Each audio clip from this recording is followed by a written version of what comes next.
아니, 우리 돈을 너가 필요한 곳에 써야만 하는 거니. 그게 당연한 거야? 지금까지 내가 너한테 사준 것만 해도 집 한 채는 되겠다. 그 돈은 다 어딨니? 그것들 너가 모아서 지금까지 은행에다가 두기라도 했으면 누구 부럽지 않게 살진 않았겠니? 그리고 너 내가 사준 것들은 다 어딨는 거야? 내가 예물로 준 반지랑 귀걸이는 도대체 어딨는 거야?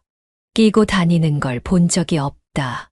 며느리는 제가 쏟아내는 말에 할 말이 없는지 저를 그저 노려만 보더라고요. 말해봐라. 내가 저번 달에 사준 백은 어딨고 저저번 달에 사준 귀걸이는 도대체 어딨는 거니? 너 혹시 그거 어디다가 팔고 다니는 거 아니야? 이게 어떻게 된 일일까요? 지금 시어머니가 며느리에게 자신이 선물한 예물의 행방에 대해 묻고 있는데요. 오늘은 박정임 어머님의 사연입니다. 인생에 한 번 있을까 말까한 기상천외한 이야기라고 하는데요. 어떤 내용의 이야기일지 바로 들어보도록 하겠습니다. 안녕하세요. 저는 지금 의정부에 살고 있는 박정임이라고 합니다. 나이는 72이고요. 부끄럽지만 저에게 있었던 놀랍고 황당했던 일을 제보하려고 이렇게 사연을 씁니다. 어디에 말하긴 힘든 이야기지만 여러분의 생각이 궁금해서 용기를 냈습니다.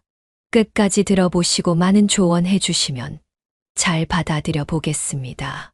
저는 어렸을 적 그리 넉넉한 형편의 집안에서 태어나지 않았습니다. 그렇다고 가난한 집안도 아니었고 평범한 집안이었죠. 아시다시피 저희 세대가 다 힘들게 자랐잖아요. 다시 생각해보면 굉장히 힘들었지만 그립기도 한 시절입니다. 저희 집은 돈이 많지는 않았지만 그래도 다들 건강하게 잘 자라주었어요. 특히 저는 공부를 꽤나 나쁘지 않게 했습니다. 배우는 게 즐거웠어요. 당시엔 학원도 과외 선생님도 딱히 없었고 있었다고 하더라도 지불할 돈이 없었죠. 근데 저희 큰 언니의 친구분이 종종 저희 집에 와서 제 공부를 봐주곤 하셨어요. 그 친구분의 가정은 동네에서 유명한 부자라고 들었는데 저는 어려서 잘 몰랐어요. 근데 다른 친구 동생들은 돈을 보고 그 언니에게 접근을 많이 했나 보더라고요. 저는 그렇지 않아서 그런지 그 언니는 저를 참으로 좋아했습니다. 그렇게 저는 그 언니 덕에 다른 또래 애들보다 더 많이 배울 수 있었고 전교 등수 안에 들 정도가 되었습니다. 그렇게 성실히 공부하고 학교 생활에 충실하다 보니 서울에 있는 괜찮은 대학교에 들어갈 수 있었죠. 대학교에 들어가니 그 언니는 직장인이 되었기에 이전보다는 연락을 자주 하진 못했어요. 저도 대학생이 되고 나서는 꽤 바쁘기도 했고요. 장학금을 받고 학교에 들어간 게 아니어서 다른 친구들처럼 즐기는 대학 생활을 보내진 못했거든요. 부모님이 어느 정도 학비를 지원해 주셨는데 사실 많이 부족한 금액이어서 제가 스스로 생활비와 등록금을 벌어야 했어요. 그래서 학교 수업이 끝나면 늦은 밤까지 일을 해야 했죠. 그렇게 대학교 2학년이 되었을 때 간신히 장학금을 받을 수 있었고 덕분에 2학년 이후로는 조금은 편하게 학교를 다닐 수 있었죠. 그러던 어느 날이었어요. 방학이 되어서 오랜만에 고향에 내려갔는데 그 언니를 만나게 됐지 뭐예요. 너무 반가운 마음에 오랜만에 몇 시간 동안 수다를 떨었죠. 그 언니는 저를 유심히 보더니 남자친구가 있냐고 물었어요. 저는 없다고 대답했죠. 언니는 자신의 친구 중에 괜찮은 애가 있는데 선을 볼 생각 없냐고 묻더군요. 저는 얼굴이 빨개져서 이제 3학년인데 무슨 선이냐고 거절을 했지만 사실 마음은 하고 싶었어요. 부끄럽지만 대학교 3학년 때까지 변변한 남자친구 한 번 사귀어 보지 못했거든요. 그 언니는 이미 결혼을 한 상태였고 이야기를 듣다 보니 부러워지더군요. 언니는 제 마음을 알았던지 반강제로 저와 그 남자의 약속을 잡아주었고 저는 기대 반 걱정 반으로 선자리에 나갔어요. 그날 처음 본 그 남자는 저보다 4살이나 많은 굉장히 남자답고 신사다운 사람이었어요. 외모와는 다르게 다정하기도 했고요. 저도 부끄러웠는데 더 낯을 가리는 남자의 모습을 보고는 호감이 갔어요. 그렇게 저희는 천천히 만나기 시작했죠. 그렇게 2년을 넘게 사귀었어요. 그러던 어느 날 오빠가 저에게 부모님을 뵈러 가자고 말하더군요.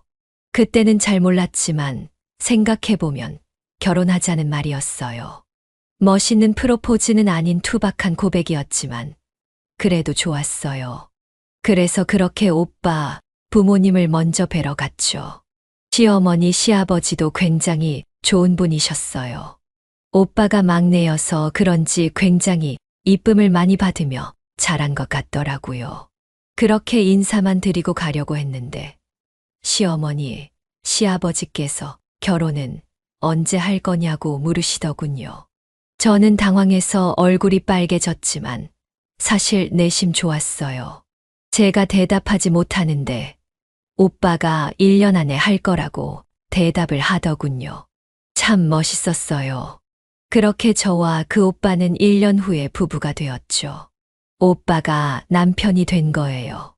사람들은 저에게 연애를 한 번밖에 안 하고 결혼한 게 후회되지 않냐고 묻지만 저는 전혀 그렇게 생각하지 않았어요. 오히려 운이 좋았다고 생각해요.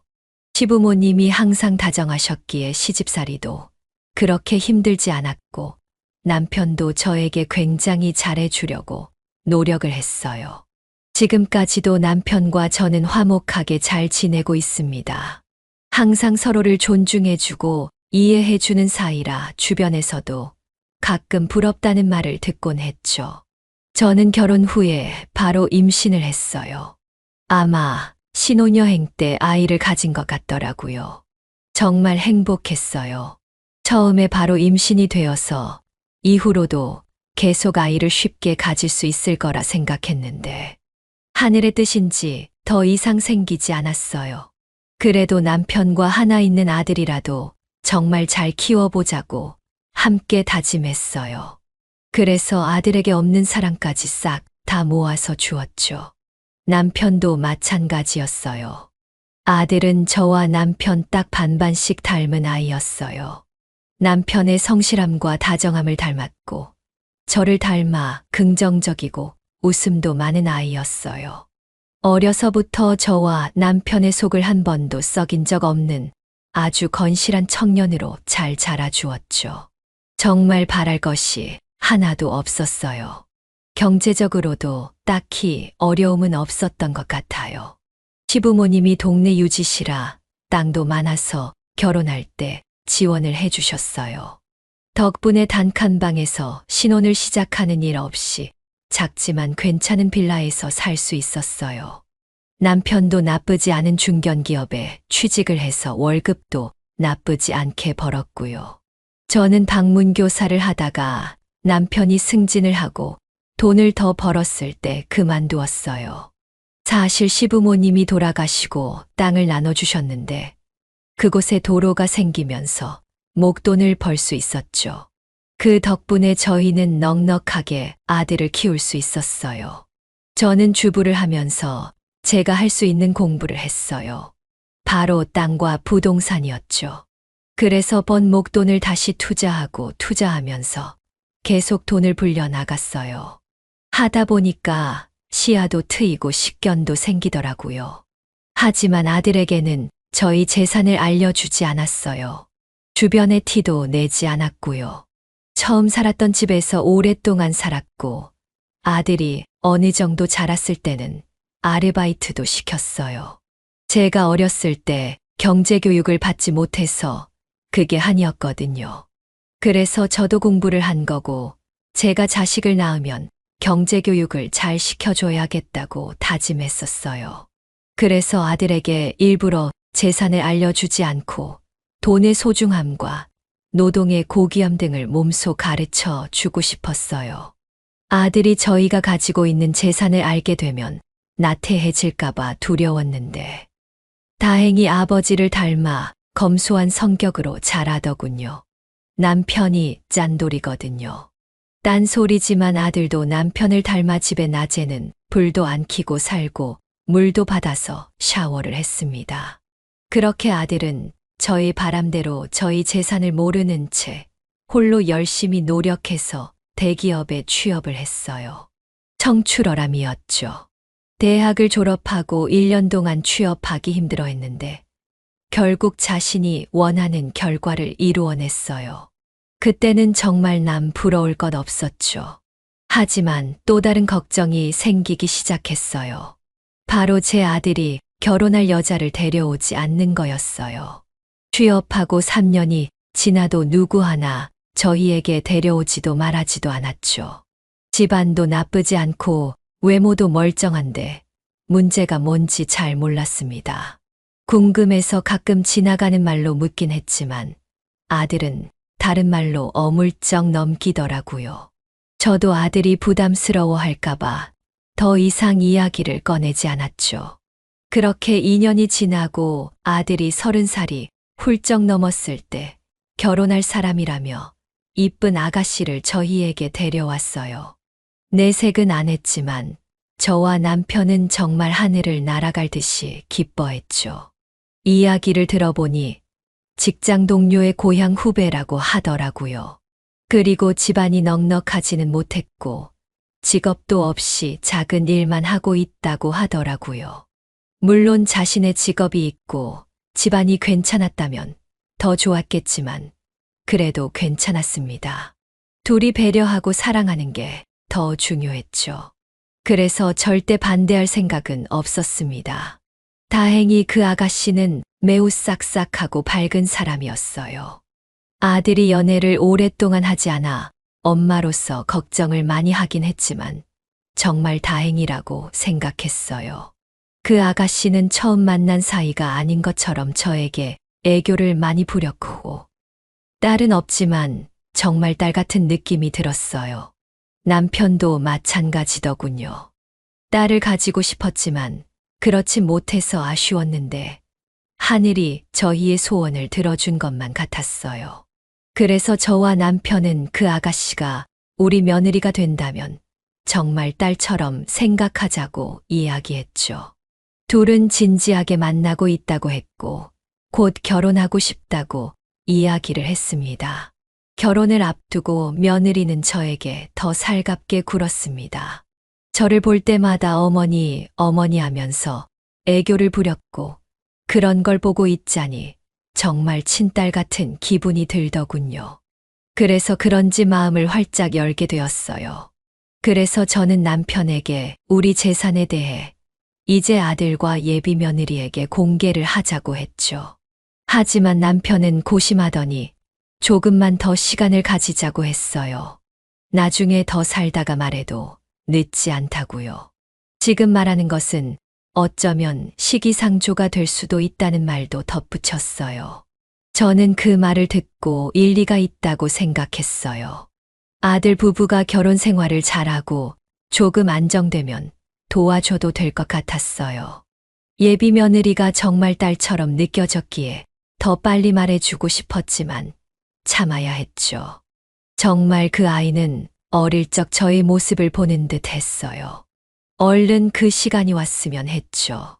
그렇게 시간은 금방 지나갔고 둘은 행복한 결혼식을 올릴 시기가 되었죠. 저는 재산에 대해서는 아직 말하진 않았지만 그 아이에게 이쁜 예물을 선물로 주고 싶었어요. 그때 보니 그 아이는 반지나 목걸이, 귀걸이 같은 장신구를 하나도 하지 않았었거든요. 그 모습이 너무 소박하고 이뻐 보였어요. 그리고 다른 친구들이 딸과 백화점에 쇼핑 가는 모습이 너무 부러웠거든요. 저도 그 기분을 만끽하고 싶었어요. 그래서 며느리를 백화점에 데려가 이쁜 반지와 목걸이를 사주기로 했어요. 며느리는 제 얘기를 듣고 한사코 손사래를 치면서 거절하더군요. 그 모습마저 저는 너무 이쁘게 보였어요. 그래서 저는 백화점에 같이 안 가면 결혼 반대할 거라며 웃으며 이야기했죠. 그제서야 어쩔 수 없이 승낙을 하더군요. 저는 며느리에게 이뻐 보이는 것들 중 아무거나 마음대로 고르라고 했어요. 그 아이는 가격을 보고 입을 다물지 못하더군요. 그 아이의 시선이 머물던 이쁜 장신구들이 있었지만 그 아이는 결국 가장 싼 것을 골랐어요. 저희가 잘 사는 집안인 줄 모르고 저희의 사정을 배려해 주는 듯 했어요. 수줍게 가장 싼 걸 고르고 이거면 됐어요라고 말하던 며느리가 얼마나 이뻐 보이던지. 저는 그 장신구 대신 그 아이가 눈을 떼지 못했던 장신구를 골라 계산을 해버렸어요. 돈이 하나도 아깝지 않았죠. 그렇게 예물을 사고 저는 주변 친구들에게 입이 마르도록 칭찬을 했답니다. 이렇게 좋은 며느리가 없다면서요. 어느새 아들보다 며느리가 더 좋아질 지경이었으니까요. 그렇게 둘은 결혼식을 올렸고 저는 둘이 결혼하는 모습을 보며 기쁨의 눈물을 흘렸어요. 사랑하는 아들과 딸 같은 며느리가 행복하게 지낼 생각을 하니 벅차올랐기 때문이었어요. 제가 가지고 있는 많은 재산보다 그게 더 좋았죠. 세상을 다 가진 듯한 기분이었어요. 주위 사람들도 많은 덕담을 해주었고 행복을 빌어주었죠. 그렇게 둘은 작은 전셋집에서 신혼을 시작하기로 저희에게 말했어요. 남편은 그러라고 했지만 저는 너무 도와주고 싶은 나머지 남편의 반대에도 아이들을 도와주겠다고 했죠. 제가 강하게 저희 소망을 이야기하자 남편은 결국 원하는 대로 하라고 하더군요. 아이들에게 그래도 괜찮은 집을 해주고 싶었어요. 제가 둘이 행복하게 사는 모습을 보고 싶기도 했고요. 그래서 아이들이 신혼여행을 다녀온 며칠 뒤에 저는 아이들을 집으로 불렀습니다. 다 같이 오순도순 저녁 식사를 한 후 저는 그 아이들에게 제 통장과 인감을 내밀었어요. 아이들은 이게 뭔가 싶어 당황한 모습이더라고요. 어머니, 이게 뭐예요? 열어봐라. 아들은 조심히 손을 내밀어 통장을 열어보았죠. 이게 도대체 얼마야? 어머니, 언제 이런 돈을 다 모으셨어요? 우리 집이 이렇게 잘 사는 집이었어요? 저는 상상도 못했어요. 이제 알려줘서 미안하구나. 하지만 다 너를 위해서였어. 너가 우리 재산을 알면 그걸 믿고 얼마나 나태해졌겠니. 그래서 너가 잘 자랐으면 하는 바람에 그랬던 거야. 이제는 너도 결혼을 했고 듬직한 남편이 되었으니 이제야 알려주는 거란다. 하지만 너의 아버지처럼 항상 근검절약하며 돈의 소중함을 언제나 생각하며 살아야 한다. 널 믿으니까 주는 거야.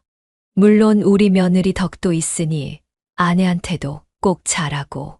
그러며 어머니, 근데 이 돈은 저희에게 너무 많은 거 아니에요? 어머니, 아버지가 모으신 돈 전부를 주신 건 아니죠? 우리 걱정은 하지 마렴.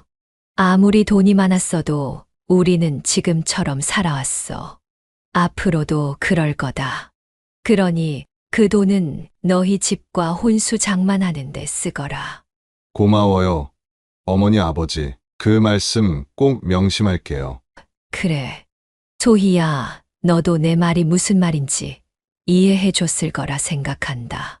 그럼요, 어머니. 정말 저는 어떻게 감사함을 표현해야 할지 모르겠어요. 제가 살면서 이런 과분한 사랑을 받을 거라고는 생각도 못했어요. 항상 저를 딸처럼 생각해 주시는 것도 감사한데 이렇게 지원까지 해주시니 정말 행복해요. 이렇게 행복해도 되는 건지 모르겠네요. 그렇게 차분하게 자신의 마음을 말해주는 며느리가 저는 너무 좋았어요.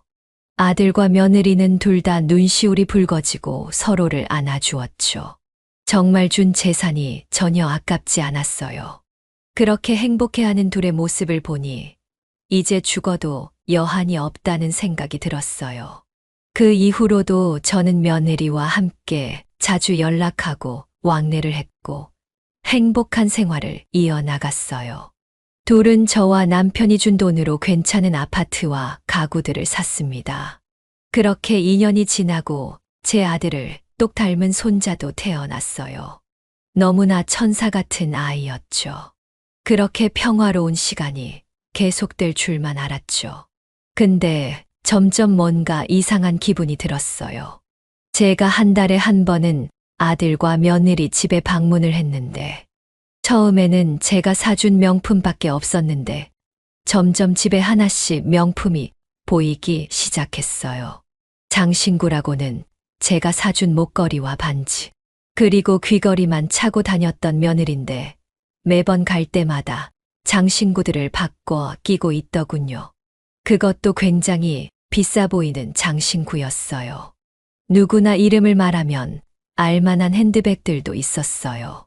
손자의 옷들도 굉장히 비싼 브랜드였고 유모차도 1,000만 원이 넘어가는 걸 샀더라고요. 그런 것들이 처음에는 한두 개 정도여서 그냥 그렇게 생각했는데 점점 시간이 지날수록 5개, 나중엔 10개가 넘게 생겨 있었습니다. 하지만 저는 이미 제가 준 돈이고 며느리도 스트레스를 받아 샀을 수도 있다는 생각에 대수롭지 않게 넘겼어요. 다만 내가 명품을 사주고 돈을 준 이후로 돈 쓰는 맛을 알았을까봐 그게 조금 아쉬운 부분이었죠. 제가 바라는 건 제가 준 돈을 저 명품들을 사는데 전부 쓰지 않았으면 하는 거였어요.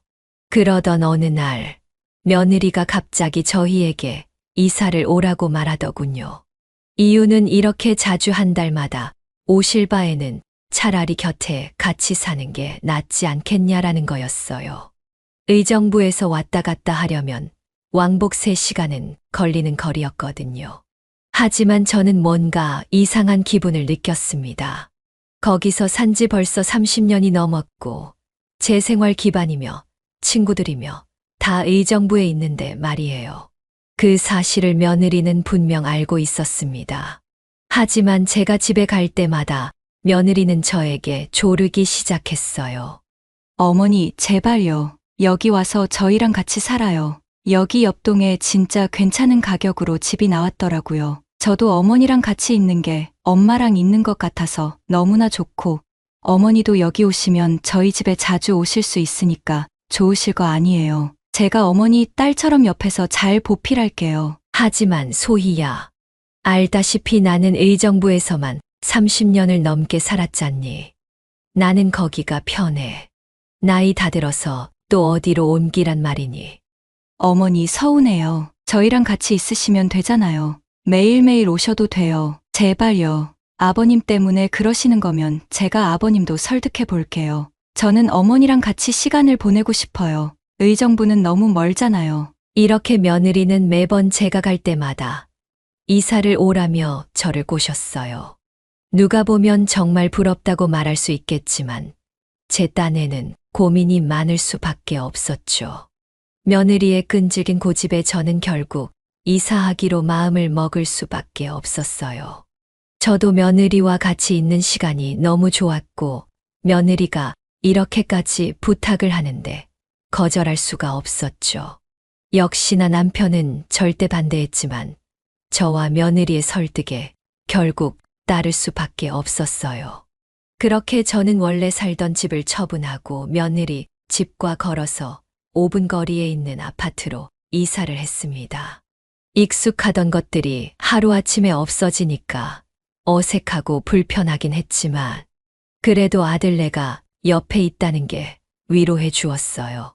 사랑하는 손자를 매일 보러 갈 수 있었으니까요. 근데 정말 이상한 일은 그때부터였어요.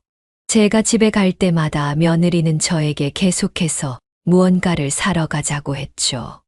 딸 같은 며느리와 쇼핑하는 건 즐거웠지만 이렇게 자주 가는 걸 원한 건 아니었어요. 처음엔 오히려 제가 뭔가를 사러 가자고 하면 지금 있는 걸로도 충분하다며 거절하던 며느리였었는데 이제는 산지 얼마 안 된 물건이 있는데도 계속해서 새로운 걸 사러 가자고 졸랐죠. 명품이 많은데도 계속 새로운 걸 사러 가자고 하는 거예요. 저는 처음에는 물건이 필요해서라기보다는 저와 쇼핑을 가고 싶어서 그러는 줄 알았죠. 그렇지 않으면 이해할 수 없는 행동이었으니까요. 하지만 그 이유는 시간이 좀 지난 뒤에야 알 수 있었어요. 어느 날부터 며느리가 가지고 있는 명품이 조금씩 집에서 안 보이기 시작했어요. 저는 느낌적으로 알 수 있었죠. 며느리가 평소에는 다양한 명품을 가지고 다니다가 어느 기간만 되면 같은 물건만 반복해서 끼거나 입거나 했기 때문이었어요. 저는 그 모습을 보면서 이 아이가 명품을 사고 팔고 하는구나라는 직관적인 느낌을 받을 수 있었어요. 그때만 해도 이 아이가 원래 가지고 있던 명품을 팔고 새로 나온 명품을 사려고 하는 줄만 알았죠. 그러는 사람이 많다고 들었거든요. 아니면 돈이 필요해서 가지고 있는 명품을 파는 걸 텐데 그럴 필요가 어디에 있단 말인가요? 제가 준 돈이면 그래도 나쁘지 않게 생활할 수 있을 테니까 말이죠. 저는 며느리가 계속 조르니까 물건들을 사줄 수밖에 없었죠. 며느리는 저에게 부담되지 않을 가격의 물건들을 골라서 저의 눈치를 보는 듯 했어요. 제가 부담스러워하면 그나마 싼 가격의 명품을 고르는 식으로요. 그런 일들이 반복되다 보니 저는 이상함을 느꼈고 이 사실을 남편에게 이야기했어요. 남편은 그럼 돈이 없는 척 하라고 하더군요. 맞는 말이었어요. 우리가 무한하게 돈을 가지고 있는 건 아니었으니까요. 그렇다고 며느리와 나쁜 관계가 되고 싶지도 않았고, 무조건적으로 무한으로 물건을 살 수 있는 사정이 아니라는 것도 알려줄 수 있으니까요. 그래서 저는 계획을 세웠죠. 그 계획은 저와 남편이 있는 돈을 모두 부동산에 투자했는데, 그게 완전히 가격이 폭락해서 더 이상 돈이 없는 것처럼 행동하는 거였어요. 남편은 제 계획을 듣고는 자기는 이렇게 연기를 못하겠다면서 거절했지만 제가 또 어떻게든 하게 했죠. 저는 확신했었거든요. 며느리가 지금 뭔가를 꾸미고 있거나 저희에 대해 잘 못 살고 있다는 걸요. 그렇게 계획을 세운 뒤 며칠이 지나고 역시나 며느리는 저에게 백화점에 가자고 조르기 시작했어요. 뭘 또 사냐고 물었더니 핸드백을 사야 된다고 했어요. 제가 이미 핸드백이 많은데 또 무슨 핸드백을 사냐고 물었더니 지금까지 산 것은 유행이 지나 더 이상 착용하기 쪽팔린다고 하더군요. 아가야, 이미 핸드백은 발에 치일 정도로 많은데 뭐가 더 필요하니? 어머니 지금 가지고 있는 것들은 이미 유행이 지났어요. 제가 이런 거 메고 다니면 우리 아들이 욕먹어요. 요즘은 이런 것도 신경 써야 해요. 제가 신경 안 쓰면 저희 아들이 유치원 집에서 무시당한다니까요. 유치원 선생님들이 저희가 맨 가방을 보고 애들을 대하기도 해요. 비싼 가방을 매면 아이들에게 더 신경을 써주고 별로면 그냥 대충 해준다니까요. 제 말을 좀 믿어주세요. 정말 순간이지만 선생님이나 아줌마들은 순식간에 파악해요. 이렇게 저는 며느리의 현란한 말에 속을 수밖에 없었죠. 손자를 들먹였으니까요. 그럼에도 저는 며느리의 구매욕이 더 심해지니 참을 수 없었어요. 그래서 제가 계획했던 것을 며느리에게 말할 수밖에 없었습니다. 소희야, 우리 이제 쇼핑은 당분간 그만하면 안 되겠니? 왜 쇼핑을 그만해야 해요, 어머니? 사실은 너도 알다시피 나와 남편이 부동산에 투자하고 있잖니. 근데 그게 요즘 사정이 좋지 않단다. 네. 얼마나 안 좋길래 그러세요. 아들에겐 말하지 말거라. 우리 재산을 모두 투자한 땅이 지금 바닥이야. 손해가 이만저만이 아니란다. 어느 정도 손해가 났을 때 팔았어야 했는데 아까워서 가지고 있다가 지금은 거의 원금에 일할 정도 가격이 책정이 됐어. 원래 그곳에 지하철이 놓이고 재개발이 된다고 했는데 그게 무산이 되었다고 하더라. 부탁이니 아들에겐 말하지 말거라.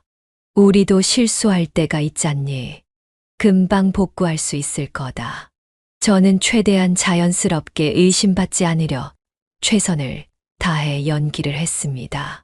제가 이제는 지금처럼 무언가를 사지 못하고 아껴서 살아야 할 것 같다고 슬쩍 이야기를 꺼내니 며느리는 정색을 한 채 무언가를 생각하는 것 같았어요. 마치 충격을 받은 것 같았죠. 마치 이제 어떻게 해야 하지라는 표정 같았어요.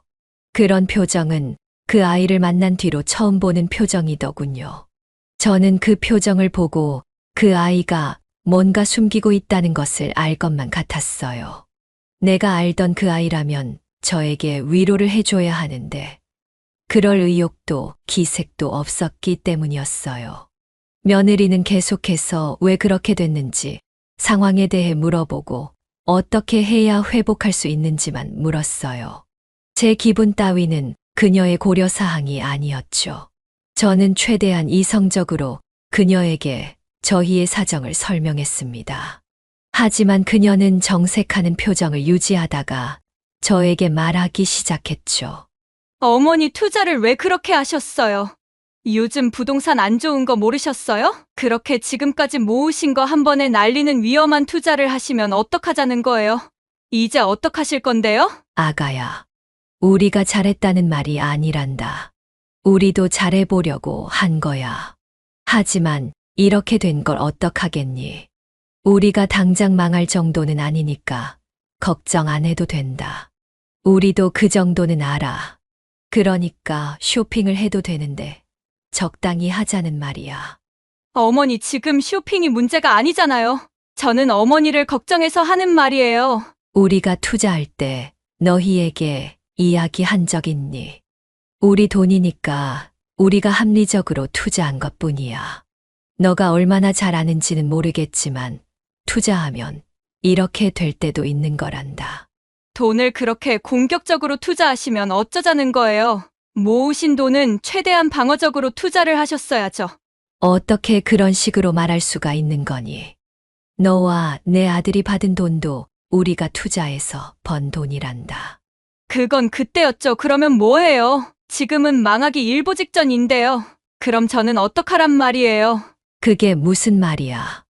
우리가 투자 못한 거랑 너가 무슨 상관이니? 우리가 네 돈을 쓴 건 아니잖니. 그때 며느리는 아차 싶은 표정을 지었어요. 저는 그 표정을 놓치지 않았죠.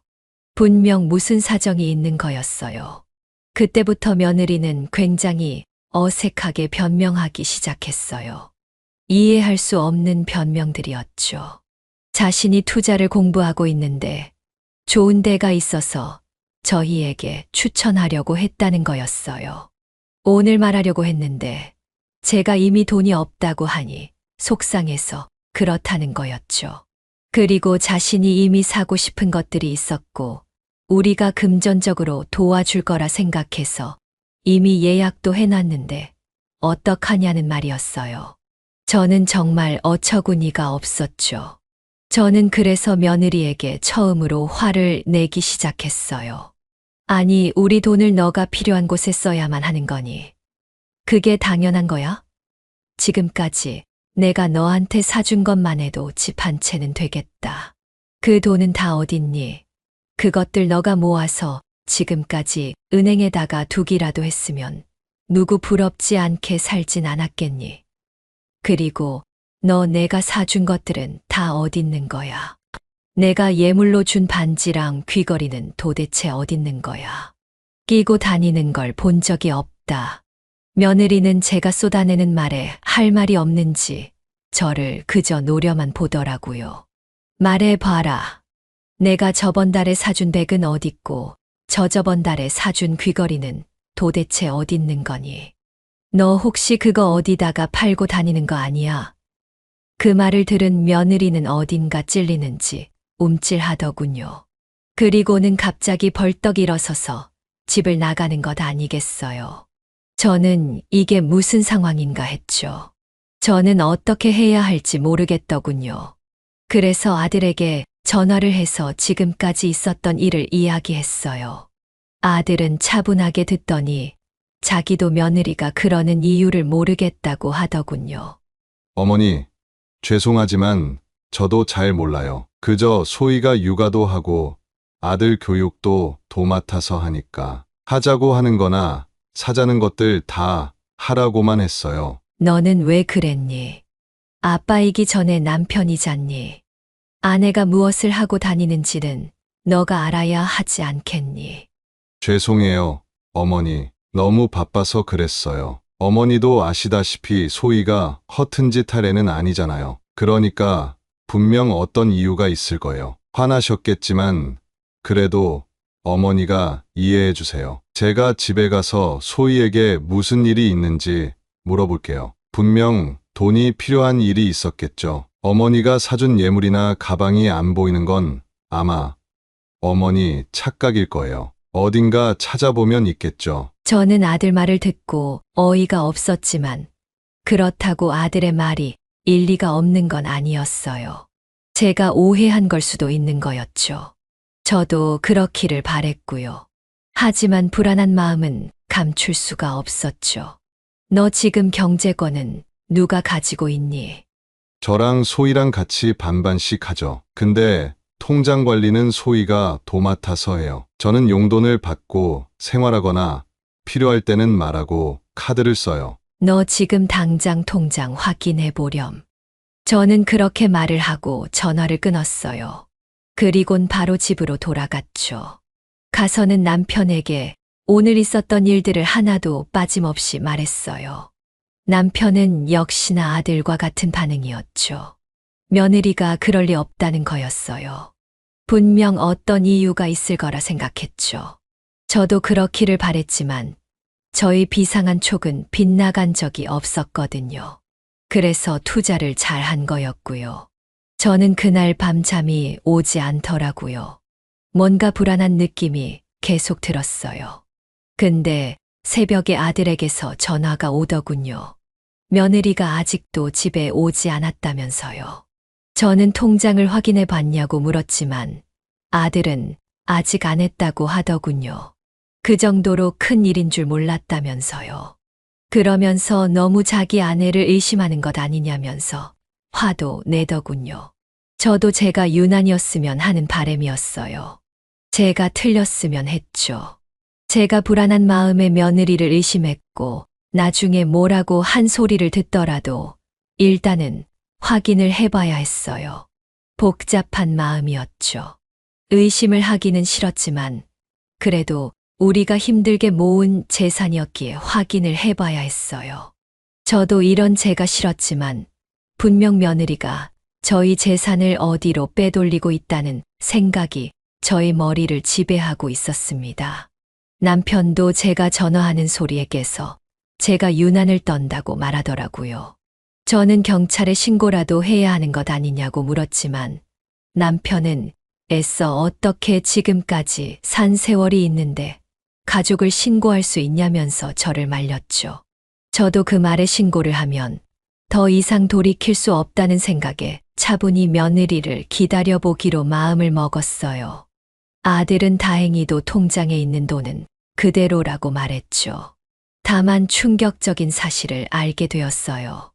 며느리가 지금까지 산 명품들을 처분하고 그 돈을 어디다가 사용했다는 사실을 알게 되었어요. 제가 사준 명품들을 중고 사이트에 처분한 사실을 알게 된 거였죠. 아들이 아파트에서 친하게 지낸 사람들에게 수소문해서 알아낸 사실이었습니다. 역시 제 예상은 틀리지 않았죠. 하지만 그럼에도 저는 의아한 마음이 들었습니다. 돈이 급히 필요했다면 통장에 있는 돈부터 썼을 테니까 말이죠. 그것도 그렇고 저는 아직 며느리를 포기하고 싶지 않았습니다. 정말 딸처럼 생각했으니까요. 그렇게 며칠이 지났습니다. 저는 며느리가 없는 사이 손자를 돌봐야 했습니다. 아침밥을 챙겨주고 유치원을 데려다 주어야 했죠. 그러면서도 제 정신은 며느리로 가득 찼습니다. 별의별 생각을 다 하게 되었죠. 저는 계속해서 신고를 해야 한다고 했지만 아들과 남편은 그래도 하루만 더 기다려보자고 했습니다. 아들은 회사에 휴가를 내고서 자기 아내를 찾아다녔습니다. 저와 남편도 마찬가지였죠. 하지만 며느리의 행방은 그리 쉽게 알 수가 없었죠. 저는 많은 후회를 했습니다. 며느리에게 너무 쏘아붙인 것 같았어요. 차분하게 어떻게 된 일인지 물어봐야 했습니다. 그러면서도 배신감이 들기도 했죠. 아무리 내가 쏘아붙이기는 했어도 그래도 지금까지 산정이 있는데 사정을 말해줄 순 있었다고 생각했어요. 그럼에도 저는 저를 더 원망했죠. 아마 며느리가 가족의 돈을 건드릴 생각이 있었다면 저와 제 남편이 준 통장에 있는 돈을 미리 빼돌렸을 테니까요. 경제적인 권한은 며느리가 가지고 있었거든요. 제 아들이 머리가 좋긴 해도 남편처럼 잘 관리하는 성격은 아니었기 때문이었죠. 그렇게 며칠이 더 지나고 드디어 며느리에게 연락이 왔습니다. 아들이 아닌 저에게 만나자고 문자가 온 것이었죠. 그녀의 부탁은 시아버지와 남편에게 말하지 말고 저에게만 말하고 싶다는 거였습니다. 저는 이 말을 지켜주어야 할지 고민했지만 며느리에 대한 죄책감이 있었기에 저는 혼자 약속 장소로 나갔습니다. 집 근처의 조그만 카페였죠. 며느리는 저를 미리 기다리고 있더군요. 굉장히 수척해 보이는 모습이었습니다. 저는 아직 며느리의 사정을 잘 모르기에 그래도 내색하지 않고 며느리에게 다가갔죠. 며느리는 저를 보더니 죄송한 표정을 지었어요. 그리고는 우물쭈물하다가 입을 열기 시작했죠. 어머니, 잘 지내셨어요? 내가 잘 지내 보이니? 너 도대체 어디 있다가 이제야 나타난 거야. 죄송해요, 어머니. 입이 10개라도 할 말이 없네요. 제가 어머니에게 죽을 죄를 졌어요. 무슨 죽을 죄를 졌다는 거야. 난 아직 너가 아무 잘못도 하지 않았다고 생각한다. 그러니까 걱정하지 말고 무슨 일이 있는지 나에게 차분히 말해주렴. 그렇게 말씀해 주셔서 감사해요. 어디서부터 말씀드려야 할지 모르겠네요. 말하기 전에 그것만은 알아주세요. 저는 어머님을 정말 제 어머니라고 생각했고, 저희 남편과 아들을 진심으로 사랑했어요. 그래, 알겠다. 도대체 무슨 일이 있었던 거니? 어머니, 사실 소개시켜드린 저희 아버지는 친아버지가 아니셔요. 뭐, 그게 무슨 소리니? 저는 매우 당황했습니다. 상견례와 결혼식 때 봤던 사돈이 사실 사돈이 아니라는 게 저는 믿기지 않았어요. 제가 봤던 모습은 며느리에게 굉장히 다정한 아버지처럼 보였기 때문이었어요. 저는 애써 당황한 기색을 숨기고 며느리의 이야기를 들었죠. 사실 그분은 제 양아버지예요. 친아버지는 제가 어렸을 때 돌아가셔서 기억이 없어요. 제가 초등학교에 들어갈 때 어머니가 재혼을 하신 거예요. 근데 양아버지는 어려서부터 항상 저희를 때리면서 키우셨어요. 그렇다고 번듯한 직장을 가지신 것도 아니었어요. 매일 술을 드셨고 자기 기분이 안 좋을 때면 엄마를 쥐잡듯 때리곤 했어요. 저와 동생들은 엄마에게 항상 이혼하라고 했지만 무슨 이유인지 엄마는 아빠가 있어야 한다며 저희 의견을 듣지 않았죠. 아마 어머니는 양아버지의 폭력에 물들은 것 같았어요. 저희는 그런 어머니를 포기할 수 없어서 양아버지의 말을 들을 수밖에 없었죠. 저희가 자라면서 양아버지는 계속해서 저희에게 돈을 요구했어요. 사채를 쓰시기도 했고 도박에 손을 대시기도 했어요. 저희는 당장 그런 양아버지를 버리고 도망가고 싶었지만 양아버지에게 정신적으로 의지하는 어머니를 버릴 순 없었어요. 양아버지도 그런 어머니를 가지고 저희에게 협박을 했고요. 그런데 이번에 양아버지가 인터넷 도박에 손을 댔다가 큰 빚을 지게 되었어요. 그래서 저에게 그 빚을 갚아달라고 하더군요. 그 빚을 갚지 않으면 자신과 저희 어머니가 죽게 될 거라는 말도 했어요. 아마 사채비 때문에 그런 것 같았어요. 저는 그럴 수가 없어서 어머니에게 부탁해 명품을 사서 그걸 팔아 몰래 양아버지에게 가져다 준 거예요. 믿을 수가 없구나. 어떻게 그런 일이 있을 수 있니? 그런 일이 있으면 네 남편 아니면 우리에게 말했어야지. 우리는 너의 가족이었잖니. 그래서 말을 못했어요. 제가 이런 가정에서 자랐다는 걸 알면 저에게 실망하실까 봐요. 그래서 비밀로 했어요. 남편에게도 그리고 어머님 아버님에게도요. 그 말은 진심이었어요. 제가 이런 사랑을 받는 게 과분하다는 말이요. 저는 정말 이렇게 무조건적인 사랑을 받아본 적이 없거든요. 그래서 저도 너무 죄책감이 들었어요. 죄송해요, 어머니. 너 마냥 내가 돈이 많았으면 어떻게 하려고 했니? 사실대로 말해보거라.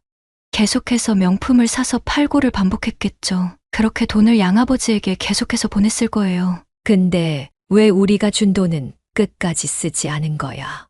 그걸로 해결했으면 됐잖니. 그건 도저히 쓸 수가 없었어요. 어머니 아버님이 평생 힘들게 모아서 주신 돈이었고, 그건 제 인생에서 처음으로 느낀 따뜻한 마음과 같았거든요. 그 돈을 쓰면 저는 정말 인간이길 포기할 것만 같았어요. 그래서 그랬어요. 나보고 그 말을 믿으란 말이니? 안 믿으셔도 괜찮아요. 저는 어머니한테 용서를 빌려고 나온 거거든요. 정말이에요. 그래서 남편보다도 어머니를 먼저 뵙자고 한 거예요. 어머니는 정말로 저를 딸처럼 생각해 주셨잖아요. 그렇게 말해봤자 너가 한 짓은 없어지지 않아. 네, 저도 알아요. 저도 더 이상 변명할 생각은 없어요. 다만 어머니한테 죄송하다는 말을 하고 싶었어요. 안타깝구나. 미리 우리에게 말했다면 이렇게까지는 되지 않았을 텐데. 저도 그렇게 생각해요. 처음엔 양아버지에게 딱 한 번만 도움을 주고 말려고 했어요. 근데 제가 명품을 팔아 돈을 구한 걸 알고 나서는 저를 협박하기 시작했어요. 무슨 협박?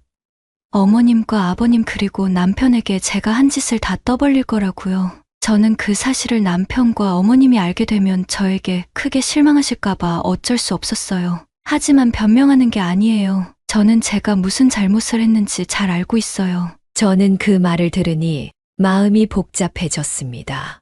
어떻게 해야 할지 모르겠더라고요. 며느리는 그 말을 끝으로 제 앞에서 펑펑 울기 시작했습니다. 저는 그런 며느리를 용서해야 할지 아니면 이대로 끝을 내야 할지 고민했어요. 마음이 너무 아팠습니다. 며느리는 거의 탈진할 것처럼 울었죠. 한 평생 못된 양아버지 때문에 고생한 며느리가 저는 너무 가여웠습니다. 하지만 그녀가 저지른 죄는 사라지지 않았죠. 그러면서도 계속 그녀가 결혼 생활 내내 겪었을 고통에 대해 생각했어요. 그렇게 불안에 가득 찬 상태로 저와 남편에게 거짓말을 해왔을 텐데 어떻게 그런 불안한 생활을 버텼을까요? 그녀의 말이 거짓말이라고 처음엔 믿고 싶었어요. 하지만 그녀가 보여준 그녀의 통장 내역에는 정말 그녀의 양아버지에게 돈을 보낸 기록이 남아 있었죠. 그녀의 마음은 완전 거짓은 아니었던 거죠. 저의 마음은 더욱더 복잡해지기 시작했어요. 저와 남편 그리고 아들을 속인 건 다시 생각해도 배은망덕하지만 그녀가 저와 아들에게 가졌던 감정은 거짓이 아닌 것 같았어요. 거기다 며느리는 저를 걱정하기 시작했죠. 제일 죄송한 건 어머니가 투자가 잘 안 되셔서 지금 어려운 상황이신데 제가 어머니에게 화를 냈던 거예요. 그때 양아버지가 돈을 급히 붙이라고 했던 상황이었거든요. 지금까지 모은 돈을 저희에게 주시고 남은 돈으로 투자하셨는데 잘 안 되셔서 어떡해요. 제가 그렇게 말해서 정말 죄송해요. 생각해보니 며느리는 제가 거짓말로 그렇게 말했다는 것을 모르는 상태였습니다. 그렇게까지 말하니 그녀의 마음을 거짓이라고 생각할 순 없었죠. 저는 며느리에게 괜찮다고 말하며 이전에 있었던 사실들을 말해 주었습니다. 며느리는 그 이야기를 듣고 제가 재산을 잃은 게 사실이 아니라는 것에 대해 안심이라고 말하더군요. 더는 그 말을 듣고 그 아이를 용서해 줘야겠다고 마음을 먹었습니다. 하지만 중요한 건 제가 아니었죠. 바로 아들이었습니다. 아들이 그녀를 용서하지 않는다면 저도 어쩔 도리가 없었죠. 저는 며느리를 잘 달래고는 아들에게 전화를 했습니다. 자초지종을 설명하니 아들은 이를 빼고 카페로 달려왔습니다. 아들은 제 옆에 앉아 그녀에게 다시 자초지종을 들었습니다. 아들은 그 사실을 어떻게 받아들여야 할지 혼란스러워 보였습니다. 저와 마찬가지였죠. 아들은 며칠간 시간을 가지고 싶다고 했습니다. 며느리도 당연히 그 의견을 받아들였고요. 저는 아들의 의견을 존중하기로 했습니다. 부부의 신뢰는 한번 깨지면 다시 붙이기 어려운 것이니까요. 아들의 입장에서는 다시 아내를 믿기는 힘들 수도 있다고 생각했습니다. 아무리 그녀의 사정이 딱하지만 말이에요. 하지만 저는 그녀를 돕고 싶었습니다. 제 며느리여서가 아니라 제 딸로 말이에요. 그녀를 악몽의 굴레에서 벗어나게 해주고 싶었습니다. 혹시나 제 아들과 이혼하게 돼도 말이에요. 그래서 저는 직접 남편과 함께 그녀의 양아버지를 찾아갔습니다. 남편도 저희 생각과 마찬가지였기에 함께 가자고 했습니다. 그렇게 만나게 된 며느리의 양아버지는 제가 모든 사실을 알게 된 것에 대해 적잖이 놀란 표정이더군요. 저는 더 이상 그녀를 괴롭히지 말라고 신신당부를 했어요. 그 양반은 그 상황에도 저희에게 돈을 요구하더군요. 하지만 저와 남편은 돈을 주지 않았어요. 만약 돈을 주었다면 그 사람은 평생토록 저희 며느리에게 돈을 요구할 게 뻔하기 때문이었어요. 보자마자 그 사람의 인성을 알 수 있었어요. 여전히 도박을 하느라 밤을 샜는지 꼴이 말이 아니었거든요. 이런 사람한테 우리 며느리가 그런 꼴을 당했다고 생각하니 가슴이 아팠어요. 저는 화가 나서 그 사람에게 한 번만 더 우리 며느리를 협박하면 가만두지 않겠다고 신신당부를 한 뒤 다시 서울로 올라왔어요. 하지만 며느리의 어머니가 문제였죠. 그래서 남편은 안 되겠다며 그를 불법 도박으로 신고를 했고 그는 구속이 되었어요. 알고 보니 불법 도박 말고도 여러 불법적인 일을 저질렀더군요. 그래서 그는 몇 년간 감옥 신세를 지게 되었어요. 그리고 저희는 며느리의 어머니를 모시고 서울로 올라왔죠. 며느리는 저희에게 눈물을 흘리며 감사를 표했어요. 그리고 며칠 뒤 제 아들은 결심을 내렸어요. 다시 한번 아내를 믿어보겠다고 말이에요. 그렇지만 자신은 아직 다 용서한 게 아니라며 열심히 살 것을 당부하고 보여달라고 이야기했죠. 며느리는 또 다시 펑펑 울며 제 아들에게 감사함을 표했어요. 아들은 저에게 며느리의 친정 어머니를 모시고 살고 싶다고 이야기를 했고 저와 남편은 동의를 했죠. 그 후로 어떻게 되었을까요? 그렇게 3년이 지났답니다. 여전히 저희 아들과 며느리는 잘 살고 있고 저와 남편도 마찬가지랍니다. 여전히 자주 왕래하며 이전보다 더 끈끈하게 지내고 있어요. 며느리는 제가 처음 봤던 아주 참하고 딸 같은 며느리로 돌아왔고요. 더 재밌는 건 사돈과 저는 완전 친한 친구가 되었어요. 저보다 몇 살은 어리지만 그래도 지금 나이에는 다 친구라고 생각하거든요. 사돈도 그렇고 저도 그렇고 서울에 친구가 없기에 서로 많이 의지를 했어요. 주변 사람들은 저희를 보고 참 독특한 관계라고 이야기하더군요. 제가 생각해도 그러니 참 웃긴 일이죠. 이렇게 3년이 지나서야 그때 있었던 이야기를 서로 웃으며 이야기할 수 있게 되었어요. 그 3년 사이에 그 양아버지가 출소해서 저희를 찾아와 돈을 요구한 적이 있었지만 어림도 없었죠. 며느리와 사돈도 저희와 함께 지내면서 에너지를 찾았는지 욕 한 바가지를 퍼붓고는 그 양아버지를 쫓아내버렸죠. 이제는 저와 며느리 그리고 사돈 셋이서 자주 데이트를 한답니다.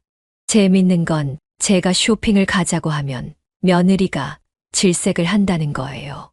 저는 자주 며느리를 놀리기 위해 쇼핑을 가자고 말하곤 하죠. 저는 가끔 며느리를 용서하길 잘했다고 생각해요. 그때 만약 제가 느낀 배신감으로 며느리를 용서하지 않았다면 지금 같은 행복을 느끼지 못했을 테니까요. 저를 위해서라도 저는 며느리를 용서해야만 했답니다. 그래서 저는 사람 속은 모르지만 그래도 언제나 진심은 통한다는 것을 알게 되었어요. 여러분은 제가 겪은 일과 비슷한 일이 있으신가요? 누군가에게 상처를 얻고 용서를 해주었던 일이요. 만약 저였다면 여러분은 어떻게 하셨을까요? 저는 저대로 행동을 했지만 다른 방법이 있었을까 궁금하네요. 이 나이에 어이없는 일을 겪었지만 그래도 저 나름대로 한 걸음 성숙해질 수 있었던 것 같네요. 여러분도 주변에 상처를 주었던 사람이 있다면 이번 기회에 자비와 용서를 베푸는 게 어떠실까요?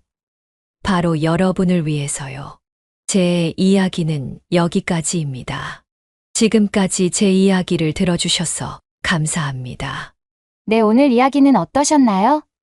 오늘 이야기를 듣고 어떻게 생각하시는지 어머님, 아버님의 생각을 댓글로 공유해주세요. 저는 또 다른 사연으로 찾아뵙겠습니다. 좋아요, 구독, 알람 설정을 통해 앞으로도 따뜻한 정을 나눌 수 있게 함께 해주세요. 어머님, 아버님의 삶의 지혜와 경험을 나눌 수 있는 통로가 되겠습니다. 오늘도 인생을 바꾸는 관점을 통해 사연을 들어주셔서 감사합니다.